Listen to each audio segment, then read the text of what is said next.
Today on The Spin, it's the final weekend of the NFL. Can Joe Burrow and Cincy complete their unlikely comeback? And who will take the NFC North? It's all next on The Spin.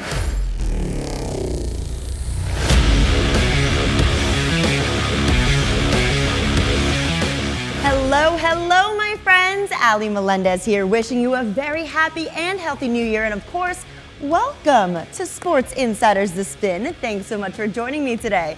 Well, today on The Spin, the NFL has reached the final week of this season. I mean, that is just so hard to believe, right? It seems like just yesterday we were breaking down the team's Super Bowl chances heading into the season, and all of a sudden we are here heading into the final weekend. My goodness, so we're gonna break down the games with the biggest impact on this year's NFL playoffs in just a minute.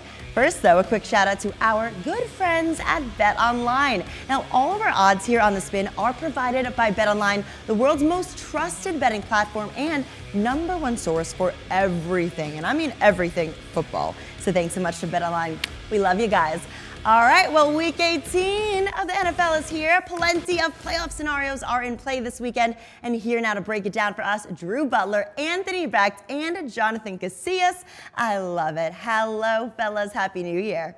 Thanks so much, Ali. A happy New Year to you as well. Happy New Year to everybody out there tuning into the Spin Sports Insiders. It is the last week of the regular season in the NFL, and we have a couple of playoff scenarios to break down. One playoff spot remaining in both the AFC and the NFC, and of course, a lot of seeding ramifications as we head into the last week of the regular season. Drew Butler here, joined alongside my guys, as always, Anthony Becht and Jonathan Casillas. And guys, we have a bunch to break down starting Saturday this upcoming weekend, so we'll start right there. It's in the AFC North, 8 p.m. kickoff Saturday night over on ESPN. The Cincinnati Bengals, who are still alive, somehow, some way, they head to Pittsburgh to take on the Steelers. Anthony, right now, the Bengals are 3-point road favorites. The total here, 48.5 points. Yeah, no doubt. Happy New Year, guys, and everybody out there. Listen, there's a lot going on this week, and you're right. And I think for the Bengals, they have the slimmest chance, but it could really happen for them if going into this week. And for the Steelers, they could either win a division, they could be a 6 seed, they could be a 5 seed. But with the Steelers, they've lost 3 straight, and they've lost 3 straight to really good playoff teams that they've got beat by an average score of 17 points. Kansas City, Baltimore, and Philly. And I can't imagine right now, regardless, even if the Ravens were to win the early game on Saturday, that Mike Tomlin doesn't even care about that game, and he needs his team to show any signs of life or pulse heading into the playoffs, because I just think they're going in a bad tone. On the flip side, listen, 4 wins in a row for the Bengals. We can say what we want. Joe Burrow has been the best quarterback in the NFL. He's got most on his plate. He has no running game to show for it. He's got to do everything from the pocket and win the game with his arm, and it's been on him, and he shouldered it the entire way. And the guy just, to me, is just one more time is not going to be the hardest thing in the world for this guy to show up. I think they're in just a different mindset right now with the Steelers. I know the Steelers are at home. It's going to be a crazy atmosphere. The flags are going to be spinning. It's going to be a tough deal to go into Pittsburgh.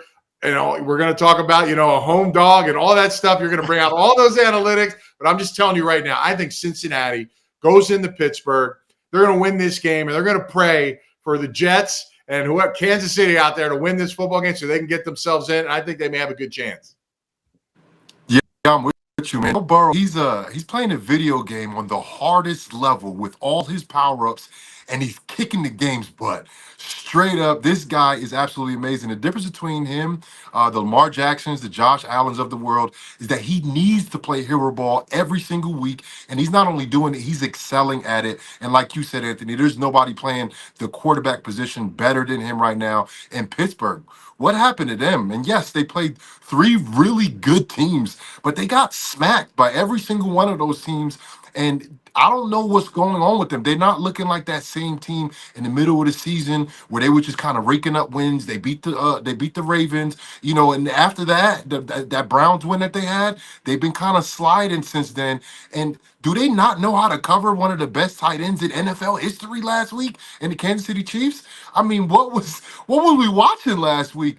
So I just don't think the Steelers are trending in the right direction, and they're usually a team that, when you're looking at a team that's going to make it in the playoffs, they're usually trending in the right direction. Not this year. They're not trending in the right direction. The Bengals are. I think the Bengals go into Pittsburgh, and I think they beat them pretty soundly. So give me the Bengals. Yeah, going to be an interesting matchup here, guys. Tale of two teams heading in different directions for the horrendous start that the Cincinnati Bengals had to the 2024 season. It's unbelievable that they are still alive. And yes, they do need help. And you guys are asking the question, what happened to the Steelers? I know exactly what happened. They played three really good teams in an 11-day stretch, and they lost all three of those games. I'm sure Mike Tomlin will have something to say to the competition committee, guys, after this season ends. Do not let that happen again. But on the flip side, Kansas City played 3 in 11 days, and they won all three. Some teams just know how to win games. So, yes, the Steelers do have a rest advantage. They played on Christmas Day. That, of course, was last Wednesday. But is it really a rest advantage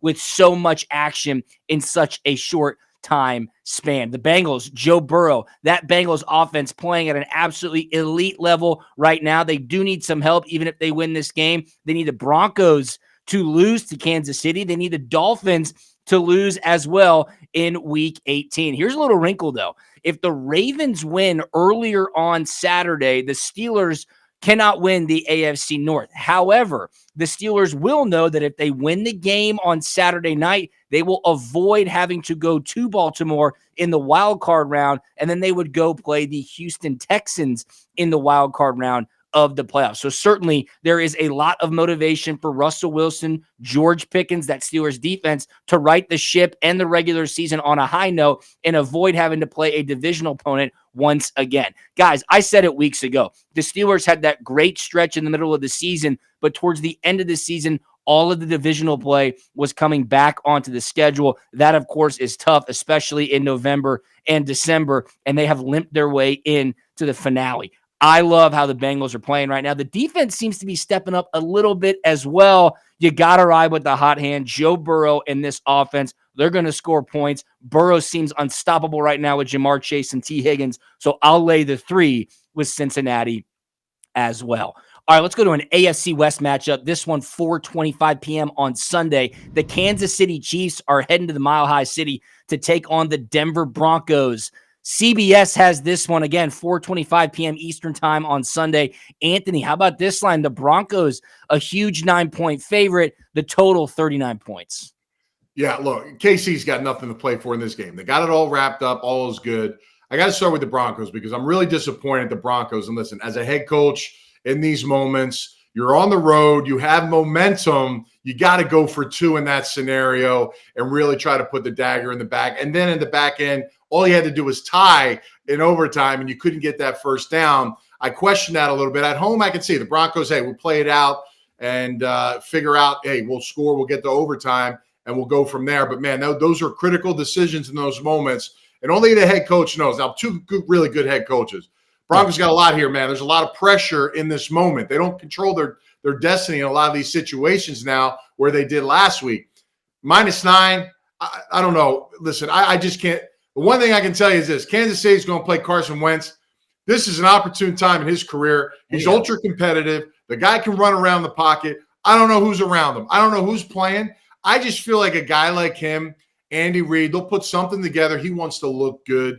He's not going to win the game. He may win the game, but I know that the Broncos aren't going to beat him by more than 9 points. So I'm going to roll. I'm going to take those points for Kansas City. On the road, I get it, but Carson Wentz got no skin in the game except going out there, and that's a dangerous time. They could do a lot of crazy things in a football game to really make this a disaster for the Broncos, and I think they could keep it even close and win it, but definitely stay within the spread.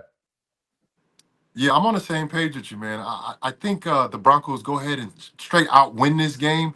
And because you don't know who really playing for the Chiefs. I mean, they did it last week without Chris Jones. They had 5 sacks against the Steelers.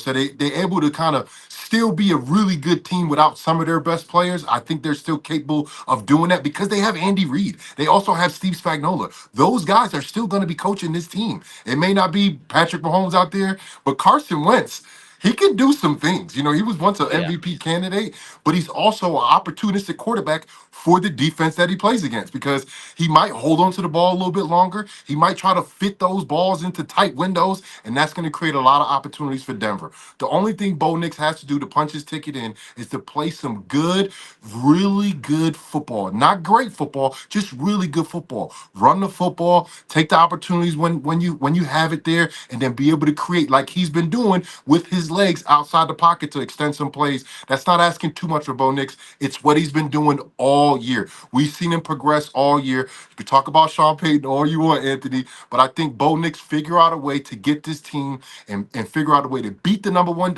seed in the Chiefs because they're resting their guys. It is not the same team, but I think they're going to put up a challenge. But I'm gonna take the points with the Chiefs on the road.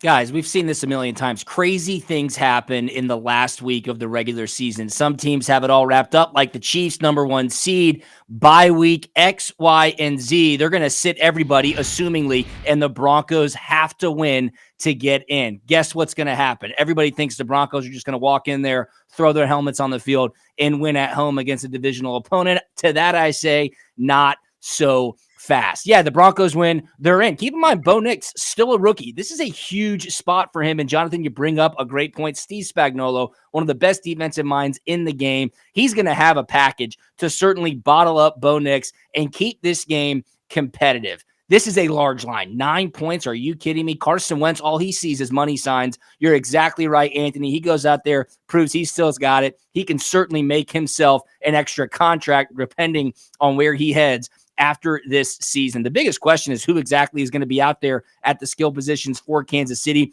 That remains to be seen, but I just like Kansas City's defense. They are very solid. Keep in mind, this game 16-13 back earlier in the season. The Chiefs won on a blocked field goal at the end of regulation. I just think this is too big of a spot for a rookie quarterback. I know he's at home. I know he's been playing well. I know the Broncos have to win, but to me, that's a lot of added pressure. This would be a huge win for Sean Payton. I think the Chiefs put up a fight. You got to take these points. It's too many here. Give me Kansas City +9.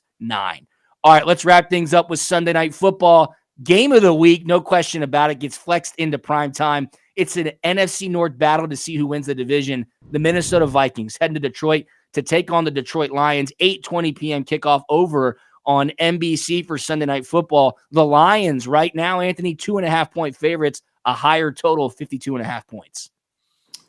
Listen, guys, 2 weeks ago, I told you my popcorn game of the year was Buffalo and Lions at Detroit, and I think we crushed it, right? Well, listen, Yes. I got another one for you. I got even something more special for you. Listen, both of these teams are phenomenal. There's nothing I can tell you that's going to, mince or mix anything. These are very good, very closely related teams. The home field matters in this one. I'm just telling you right now, if it was at the Vikings, I think the same way. Keep this game at 2.5. Make sure it doesn't get to 3. Ride the Lions at home, sit back. But if you really want that popcorn special, ride the parlay. Take the over and the Lions in this game. I think you sit back, man. It's the last game of the season, regular season at night. If you got to make it all back, this is your chance right here for this game right here. Hey man, this is football right here. This is that week 18, for the whole division, for the whole season, for the whole conference, the number one seed. When they added that extra game, nobody really knew, what it was going to really look like, but this is what it looks like. This is why it's here, for that extra game to see actually who's the best team in the NFC. And I think whoever wins that game will be the best team in the NFC. They've proven it all year. These guys, they can score points. Their defense can step up whenever they need to. They got 2 very capable quarterbacks. I mean, both of these quarterbacks have been rejected by their old teams and, multiple teams by Sam Darnold. And now they're playing some of the best football of not just their careers, of any quarterback in the NFL. So you got to respect it. But I'm going to go opposite you. I'm going to take the Vikings. I think they have enough to surprise the Lions. Not surprise them. They know what they're getting themselves into. These are divisional opponents, right? They're not, but I think they can go in there and punch them in the mouth early and keep the momentum going and figure out a way to win the game on the road.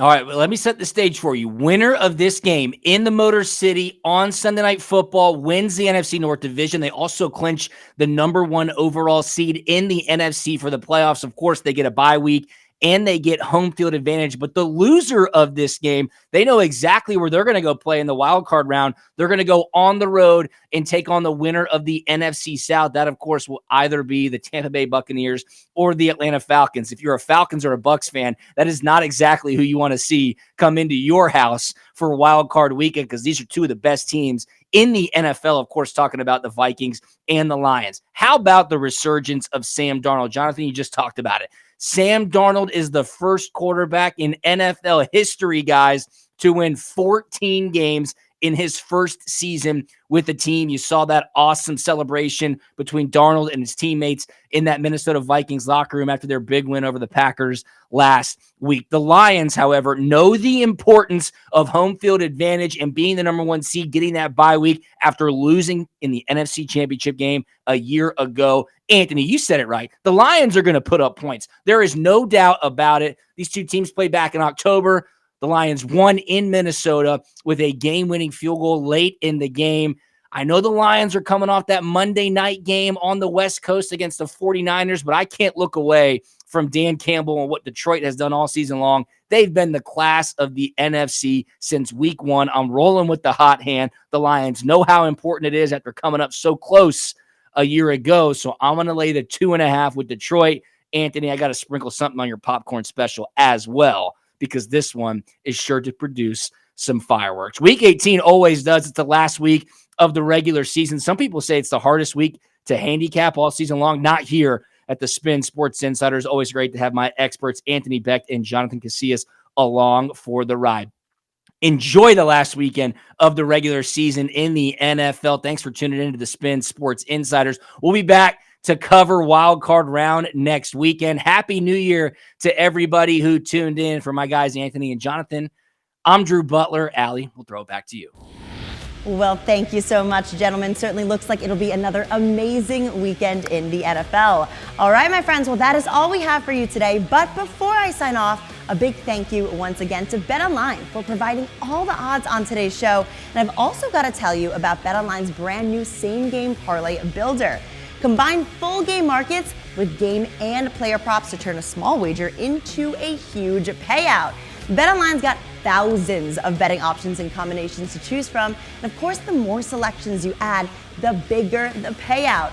All you have to do is hit the SGP button when looking at odds in the BetOnline Sportsbook and get in on the action today. Do not miss out. All right, my friends, well, that is all we have for today. Please enjoy what will be a great weekend of NFL football. Thanks so much for watching. We'll see you next time right here on Sports Insiders The Spin.